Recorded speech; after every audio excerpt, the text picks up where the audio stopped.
स्वागत है और हम देख रहे हैं बजट से इस बार एग्रीकल्चर एज अ स्पेस को क्या उम्मीदें हैं। और सिराजी, चाहे वो पानी की किल्लत है आगे जाते हुए, चाहे वो क्रॉप डाइवर्सिफिकेशन की बातें हैं, क्लाइमेट एक नई चीज यहाँ पर जोड़ दी गई है, सस्टेनेबिलिटी एक और बात है। इस बजट में क्या कुछ आप देखते हैं, क्या एक बड़ी कंसर्न है जो डेफिनेटली यहाँ पर वित्त मंत्री को एड्रेस करनी चाहिए? देखिए, ये गवर्नमेंट ऑफ इंडिया के इनिशिएटिव पे इंडिया में ग्रीन रेवोल्यूशन कामयाब हुआ और पंजाब हरियाणा ने उसमें लीड ली और किसानों को नए बीज मिले, फर्टिलाइजर गवर्नमेंट ने इंपोर्ट किया, इरिगेशन फैसिलिटीज क्रिएट करी। और अब वो क्योंकि स्टेट्स क्राइसिस में है, तो मैं समझता हूँ, मैंने बहुत लिखा है इसके ऊपर कि गवर्नमेंट ऑफ इंडिया को ही आगे आके वहां की इकोलॉजी को बचाना होगा। स्टेट गवर्नमेंट का भी उसमें कंट्रीब्यूशन हो, मगर मेजर जो रोल होगा उसमें वो गवर्नमेंट ऑफ इंडिया का होगा। तो उसके लिए ये जरूरी है कि कोई एक डाइवर्सिफिकेशन का हैंडसम पैकेज अनाउंस किया जाए।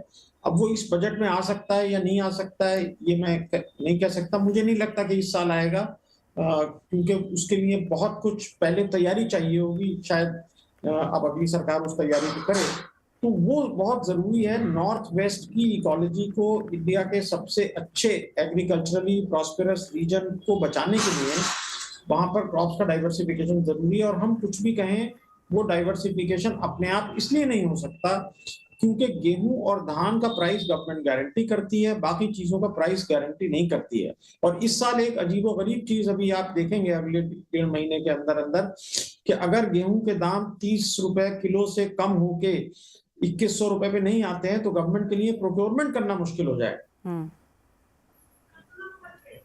वेल जी हाँ। हर नया साल एक यहाँ पर नई प्रॉब्लम्स भी लेके आता है, लेकिन होपफुली अपॉर्चुनिटीज भी लेके आता है। देवेंद्र जी, वही एक just taking a leaf away from जो सिराजी ने अभी यहाँ पर कहा, जो सरकार की पॉलिसी मेजर्स रहे हैं पिछले 1 साल में और काफ़ी ग्लोबल सरकारों की रहे भी हैं, प्रोटेक्शनिज्म को लेकर हमने बहुत ज़्यादा यहाँ पर फेरबदल आता हुआ देखा, पॉलिसी मेजर्स को लेकर, ड्यूटीज़ को लेकर, एक्सपोर्ट बैन्स वगैरह को भी लेकर। क्या बजट से कुछ उम्मीदें हैं पॉलिसीज़ को लेकर इस बार? तभी मैंने पहले शुरू में ये कहा था कि बजट से जो दो एक्सपेक्टेशन मेरी हैं, वो दोनों के दोनों पॉलिसी डायरेक्शन पे, पॉलिसी लेवल पर हैं। देखिए, प्राइस को हम इग्नोर नहीं कर सकते हैं। जब हम एग्रीकल्चर की बात करते हैं, it does not mean agri business industry.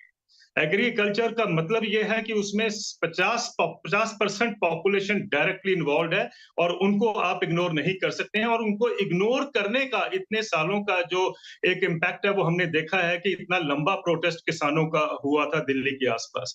Crop diversification की जहां आपने बात की है, वेरी इंपॉर्टेंट, हम सब मानते हैं कि वो होनी चाहिए, लेकिन जैसा कि पहले भी कहा जा चुका है, उसके लिए एक प्राइस का एक एनवायरमेंट चाहिए, एक इनेबलिंग एनवायरमेंट क्रिएट करना होगा, जो कि हमने सिवाय ये बात करने के इधर उधर बात जो होती है, उसके अलावा अभी तक कोई उसका एक रोड मैप लेआउट नहीं किया है। So I think there will be problems as far as crop diversification. ये दोनों चीजें होनी बहुत इंपॉर्टेंट है, आई बिलीव इन दैट। लेकिन उसके लिए एक policy road map spell out करना चाहिए था। आपको याद होगा कुछ साल पहले वित्त मंत्री जी ने एक policy road map spell out किया था एग्रीकल्चर के लिए, जो कि हमने देखा कि वो 3 लॉज में अल्टीमेटली परिवर्तित होता है और उसको विड्रॉ कर दिया गया था।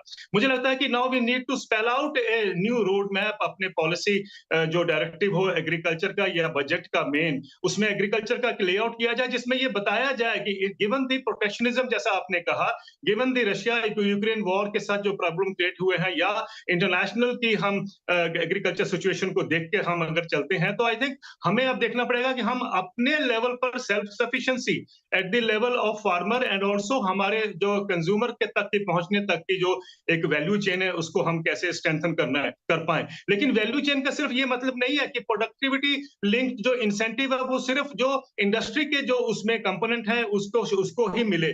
फार्मर को क्यों नहीं पीएलआई मिलता, मैं ये जानना चाहता हूं। क्या कारण है कि आज एग्री केमिकल इंडस्ट्री क्लेम कर रही है या बोल रही है कि साहब हमें पीएलआई चाहिए?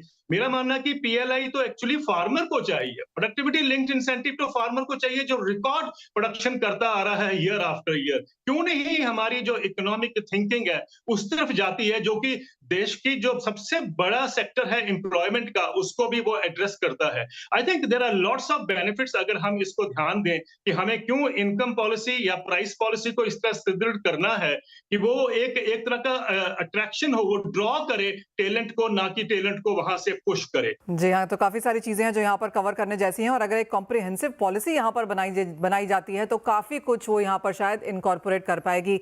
विजय जी, एक फाइनल सवाल आपसे, और ये एक सेक्टर वाइज चीज मैं आपसे पूछना चाहूंगी। ईयर ऑफ मिलेट्स की हम यहाँ पर बात कर रहे हैं, हमने यहाँ पर national policy for edible oils बनाने की भी कोशिश करी है, काफी सेक्टर्स की भी उम्मीदें हैं यहाँ पर। ओवरऑल एग्रीकल्चर की तो है ही, लेकिन काफी सारे सेक्टर्स भी यहाँ पर दुख में हैं, चाहे कॉटन की बात की जाए, चाय की अपनी प्रॉब्लम्स हैं, कॉफी की अपनी प्रॉब्लम्स हैं। यहाँ पर क्या वो सेक्टर है जहां पर आपको लगता है कि कंसर्न थोड़ी ज्यादा है, दिक्कत बड़ी है और सरकार ध्यान दे? देखिए, जहां पे भी मार्केट सिग्नल्स किसान तक नहीं पहुंचते हैं वहां पे प्रॉब्लम हमेशा रहेगी। अल्टीमेटली दो ही तरीके हैं किसान की इनकम के, या तो सरकार